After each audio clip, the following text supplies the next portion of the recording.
the dreamy city for everyone. You know? Yeah. Yes, it's the dreamy city. Whenever you enter, it's like you entered very, like you travel to past many years ago, and you see yourself. Like gives It's that around, vibe. it's surrounded with the history, Yeah. with the Buddha. Buddha is watching you all the time. Yes. If you are new to this series, I'm currently traveling alongside Afghan women working as local tour guides around Afghanistan's main provinces. After a slightly elongated drive with some stops on the way, today we finally make it to Bamiyan, where we will be enjoying such sights as the famous Buddhas of Bamiyan, the City of Screams, and the famous Bamiyan Blue Lakes. We'll also be visiting some schools and even spending the afternoon at a women's centre.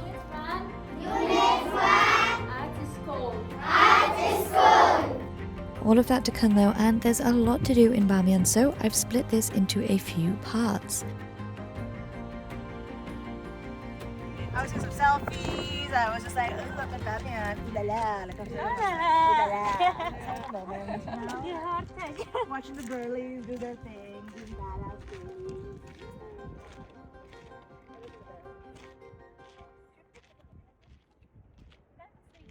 This week we're visiting Bamiyan City and its most famous sites. But firstly, let's meet our local guide Zahra, who will be with us for the next few episodes. Hello everyone, this is Zahra, originally from Bamiyan. I'm really happy that now I'm working as a tour guide.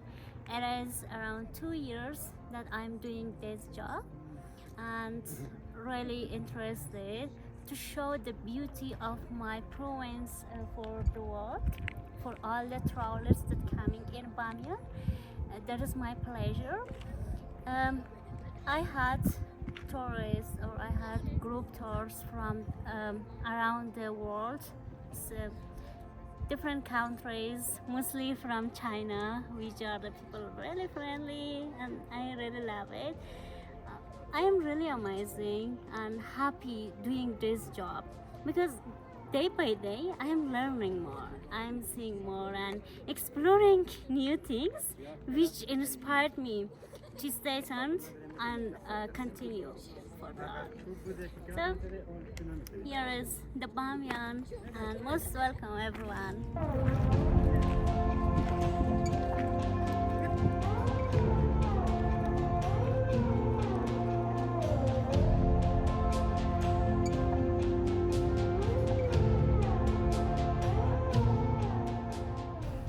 Bamiyan Main Market is a great place to buy everything you need, but when in Bamiyan you shouldn't miss out on visiting the women's artisan market. This is a market of around 20 or 30 market stalls, all run by women who make and sell their crafts, previously supported by the UN. They're all licensed sellers and managed by one woman who we'll be hanging out with later, as we're lucky enough to get an embroidery class with some of the women working here.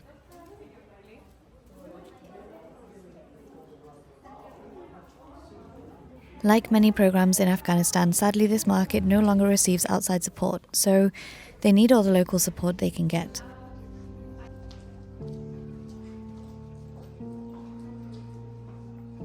Some of the crafts here are really unique, and even if you're not buying for yourself, there's lots of good things to buy as souvenirs. A great opportunity to support local businesses and women.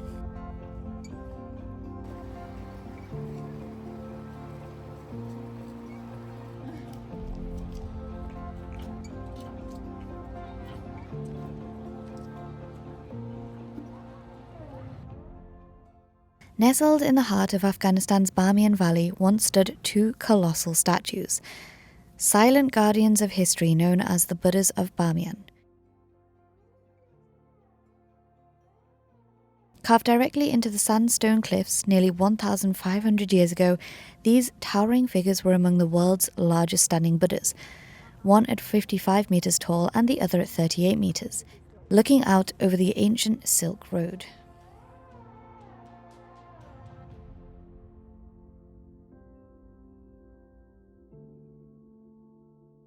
They were built in the 6th century, when Bamiyan was a thriving centre of Buddhist art and learning.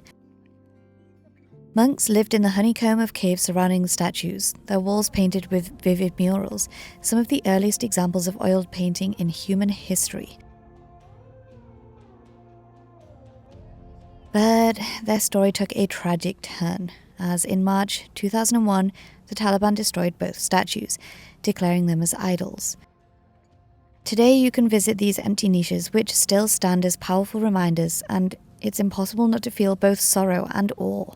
Sorrow for what was destroyed, but awe for the civilization that once was.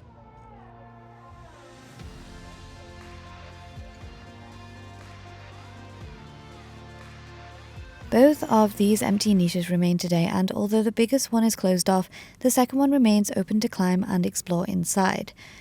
It's a short walk from the main one to the second one, so I thought I'd ask Zahra a bit about Bamiyan. Hello from Afghanistan. Bamiyan. Bamiyan. And now we are in the Buddha statues. We are walking. And Somaya, do you know about the history of the statues? When they are made and why destroyed? Actually, you should explain it. You know, at first, I strongly recommend the Bamiyan for everyone who wants to come here, travel, and they have to visit the Bamiyan because Bamiyan has the natural landscapes. As now we are walking to the statues, we are visiting, seeing the Buddha. You know, there are five statues. Two biggest and famous one, and three smaller. The two small of them, we can see they are among the Shamuma and also the Salsal, and one of them in front of the Bulbula or Screen City. The first one or the biggest one called Salsal, that is 55 meters high, and another smaller one is called Shamama, and that is 35 meters. And you know one thing, like at the first time in the world, in these statues, they have used the oil colors and also the turquoise colors. That's amazing. If you want to know about the history of the Bamiyan and also to experience such a unique place that which is not that not a lot of people came, it's not a touristic place, but it's very unique and very rare place, so you can come to visit Bamiyan. Yes, absolutely. You can in here you can have different Very experiences. peaceful area, and also there are lots of kind people here. They are very hospitable, and also Bamiyan is famous for its delicious potato. Yes, absolutely. Around Afghanistan, the potato is the most expensive one. And culture and history, all of them. I suggest everyone can visit, can enjoy your time in here. What is different with Bamiyan from the rest of Afghanistan?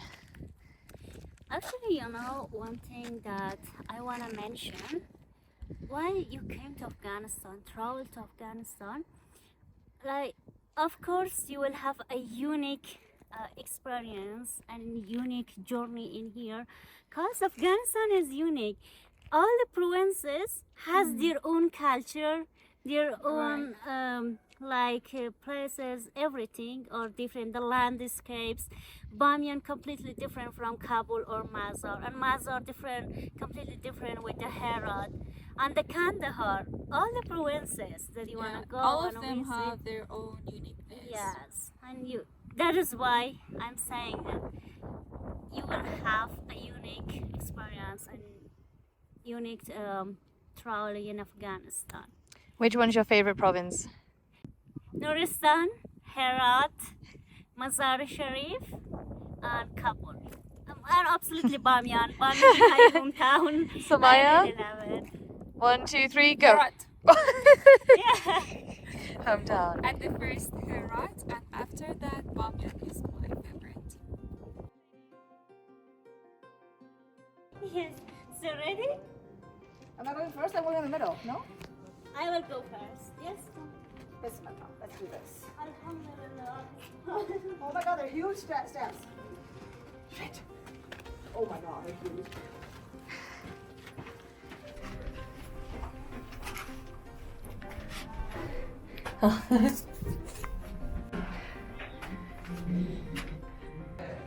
Here is the first floor. In the past, it was used as a VIP rooms. Just now we have like the hotels. We will book them and go and stay. According to the possession, according to social possession, and here also it was like those who are more rich or those who are more like Buddhists, like that, they were staying in the first floor. On others like the second floor and the third floor, according to the possession, social possessions. In here we can see they were the place of the Buddha. These small statues were there, and the people, those who are staying here, they worship them. You can see some holes on those places. Like it was to keep the Buddha. These small statues to do not fall down. And if you look up that side, we can see a little Turkish color and also the white. Yeah. Where Liz? Yes. We will make you more strong in the Bamiyan. Absolutely. Yes. Palau and working out. That's all we're doing. See some paints and the design completely different. How you see. And also inside the cave, if you go and look to the roof, it is really amazing, unimaginable. I think. Yes, we did it. Now we are at the top. The top is of the Somaya, and you can see the best view of here from the center of Bamiyan.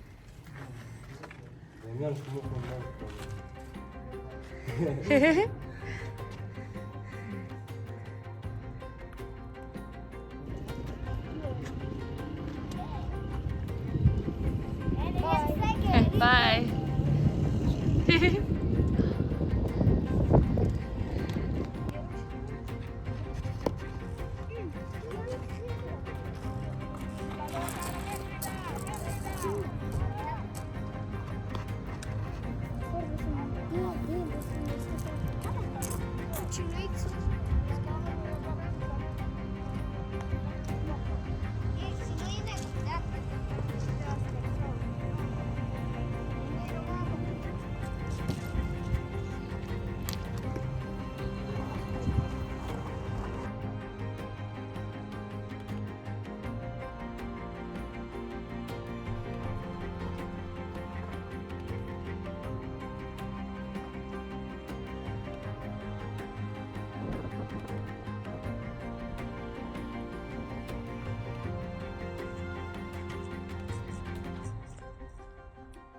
The City of Screams was once one of the most powerful fortresses in Afghanistan.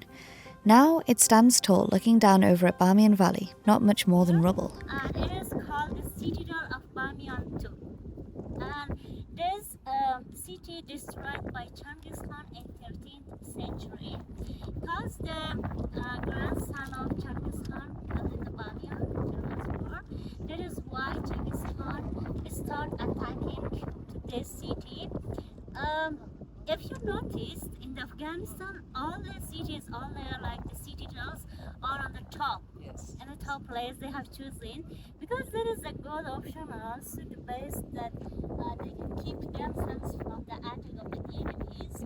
They are not able to attack easily. And the daughter of Jalaluddin Muhammad fell in love with one of the like son of Genghis Khan, and she showed the way that you can enter the city from the water tunnel. Yeah, she cheated actually. Yeah, showed the way, and they can like cut the water, enter to the city, and destroyed all the cities. Yes. Any questions? It gets its dark name from when Genghis Khan attacked, and the screams of people could be heard all around. Climbing is no easy feat when you're at 4,000 meters above sea level and not used to altitude, but it's worth it. You'll come across crumbling watchtowers, fragments of walls and scattered pottery, bleached by centuries of wind and sun, and a few nooks and crannies to get lost in. It's just amazing, these mountains.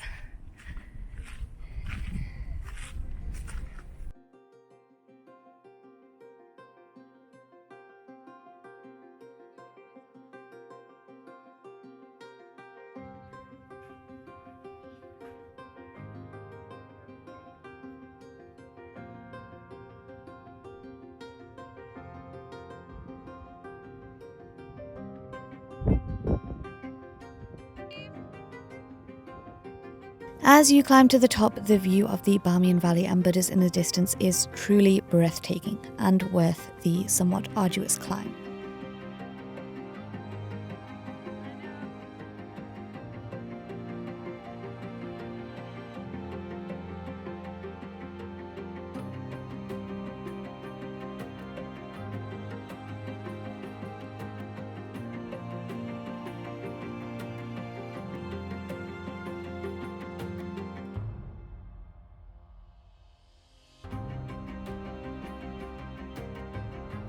And unfortunately, this is where we have to leave the episode today. Next week, we're heading to Dragon Valley and a couple of local schools and to visit a local carpet maker. And we also have to visit the Women's Centre and finally visit Bandar Amir and the city of Zuhak, also known as the Red City. Actually, Much more to than come. very good. I'm now jealous of that. Yeah. Isn't it amazing how they just come here and then know how to go? Like,